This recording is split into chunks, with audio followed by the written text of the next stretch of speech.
Magandang araw sa inyo guys at welcome back again na naman sa ating channel at sa panibagong fishing adventure na naman. So ayun na nga, another day, another fishing adventure na naman. At ang spot nga pala namin for today's video ay Lapas Turu, Magalang, Pampanga. At ang mga kasama nga pala natin ay syempre walang iba kundi si Batang Fisher, si Vipers at si Tata Bird. At sa episode na to ay gamit pa rin natin yung ating purple rod set na ginamit natin nung nakaraan. At habang kinukuhanan nga pala natin ng video yung ating fishing rod set na dala ay naka-fish on naman si Tata Bird. At ang first catch namin for today ay dalag. At eto nga pala yung sunglass na gamit natin sa ating mga fishing adventure. Shimano yung kanyang brand. At kung wala pa nga pala kayong ganitong sunglass, i-click nyo lang yung yellow basket natin sa baba para makapag-check out na kayo. At mabalik nga pala tayo sa video. Dito ay lumipat kami ng pwesto ni Batang Fisher. At dahil wala pang kumakagat sa aming mga pamingwit, kaya sinubukan namin itong pain na lumpia wrapper kung effective ba. Kinupi-tupi ko nga lang pala ito sa aking hook at saka ako na hinagis. At maya-maya pa ay may kumakagat na nga pala sa pamingwit ni Batang Fisher kaya nilapitan ko siya. At nung aangat na nga pala ni Batang Fisher, akala namin fish on na, yun pala sabit lang pala. At dito ay sinusubukan pa ni Batang Fisher na alisin yung sabit. At sa ilang minutong pag-attempt ni Batang Fisher na maalis yung sabit ng kanyang hook ay bigla namang naputol yung kanyang line. At pagkatapos maputulan at masabitan ng line ni Batang Fisher ay nagberyenda muna kami ng bawon niyang biscuit. At dahil walang kumakagat dito sa spot na napwestuhan namin, kaya napagdesisyon na namin na lumipat at maghanap ng ibang spot. At habang naghahanap kami ng spot ay nadaanan naman namin itong paligid. At agad naman namin sinubukan kung meron ba kaming mahuhuling isda dito. At habang nagsasetup nga pala kami ng mga pamingwit namin ay bigla naman dumating itong si Kuya. Ito nga pala yung spot na napwestuhan namin, halos paanan lang siya ng bundok arayat. Si Batang Fisher at si Tata Bird nga lang pala yung sumubok kung meron silang mahuhuling isda dito sa spot na to. At habang naghihintay kami na may kumagat ay ito nga, nadaanan nga kami ni Kuya at meron siyang sinasabing spot. At ito nga pala yung Shimano sunglass na gamit natin sa ating mga fishing adventure. Napakamura lang nito at napakaangas, pang iwas sa puwing at pang iwas sa silaw ng araw. At pagkatapos ng ilang minuto ay pinuntahan nga pala namin yung sinasabing spot ni Kuya. Ito nga palang spot na to ay karugtong lang ng pinagpwestuhan namin nung una. Kaya agad na kami nag-setup at kanya-kanya na kami ng pwesto. At si Vipers doon naman pumwesto sa dulo. At hindi rin nagtagal ay naka-fish on na rin tayo sa wakas. At ang nahuli nga pala natin ay maliit na rohu. At dahil tayo yung unang naka-strike ng isda, mga asar muna tayo ng konti sa ating mga kasama.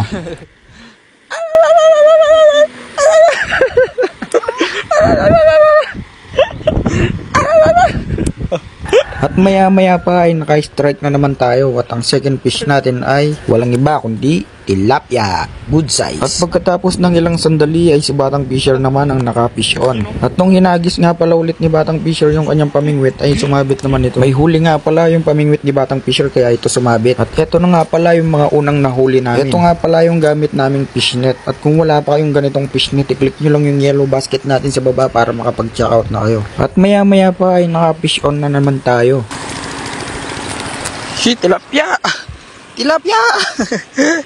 At pagkatapos ng ilang oras na pamimingwit, ito na nga pala yung mga nahuli namin. Medyo marami-rami na rin nga pala yung mga nahuli namin. Hindi ko lang lahat na videohan, pero lahat good size. At hapon na nga pala nung mga oras na to, kaya napagdesisyonan na namin na magligpit at para makauwi na. Mga nasa 2 hanggang 3 kilo nga pala yung mga nahuli namin. At dito ko na nga pala tatapusin yung napakalupit at napakasiyang fishing adventure experience natin. See you next vlog!